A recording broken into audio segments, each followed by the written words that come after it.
एक बात आप जरूर समझ लीजिए, इसका कोई काउंटर जवाब हो तो भी दे दीजिएगा, मैं बिल्कुल सुनने के लिए बेताब हूं, मैं जानना चाहता हूं इसका जवाब। बात ये, अगर आप एक वोट डालने जाते हैं, ठीक है, वहां पे प्रिसाइडिंग ऑफिसर होता है, ठीक है, जो इलेक्शन कमीशन के ऑफिसर्स होते हैं वहां पर होते हैं, बट साथ में एजेंट्स भी होते हैं जो पॉलिटिकल पार्टी के होते हैं, बूथ लेवल एजेंट्स जो पॉलिटिकल पार्टी के होते हैं, मतलब कांग्रेस के भी बूथ लेवल एजेंट्स वहां प्रेजेंट होंगे। अगर एक बार एक महिला पुरुष कोई भी आया, एक बूथ पर वोट डालने आया, उसके हाथ पे इंक भी लगाई गई, वो वोट डाला, वो वापस गया, ठीक है, उसकी सारी चीजें सब कुछ जब चेक हुआ तो उसमें उनके बूथ लेवल एजेंट्स भी वहां प्रेजेंट थे।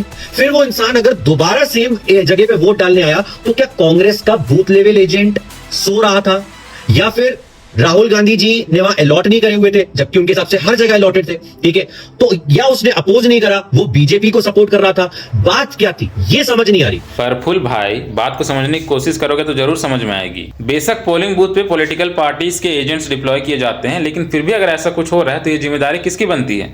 इलेक्शन कमीशन की ना। और यही इलेक्शन कमीशन बीजेपी सरकार में जब पहले सीसीटीवी फुटेज रखने की अवधि 3 महीने से 1 साल की थी, उसे 30 मई 2025 को घटा करके 45 दिन कर दिया, और इलेक्ट्रॉनिक डेटा भी देना नहीं चाह रहे हैं। तो सरकार के पास स्टोरेज की कमी है या फिर पैसे की? ठीक है, माना सीसीटीवी फुटेज पब्लिकली रिलीज नहीं कर सकते, एटलीस्ट पॉलिटिकल पार्टीज के टॉप रिप्रेजेंटेटिव्स को तो दिखा सकते हैं ना कि ये भी नहीं हो पा रहे उनसे। He is the leader of opposition damned, अब मानो या ना मानो। राइट विंग की इकोसिस्टम में एक और काउंटर था कि लोगों के 2-3 वोटर आईडीज इसलिए होते हैं क्योंकि 15-20 सालों में उन्होंने अलग अलग घर में रहा।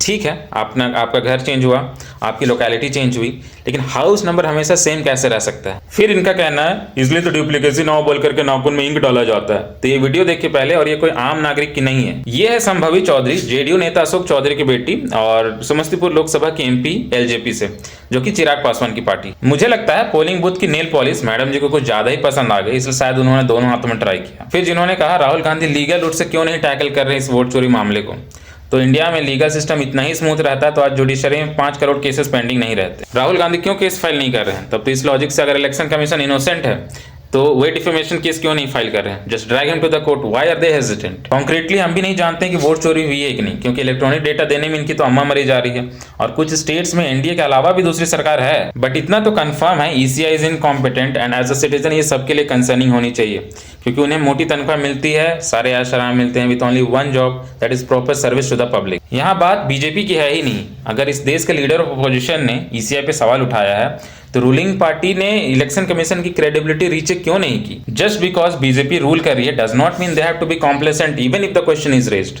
Thank you.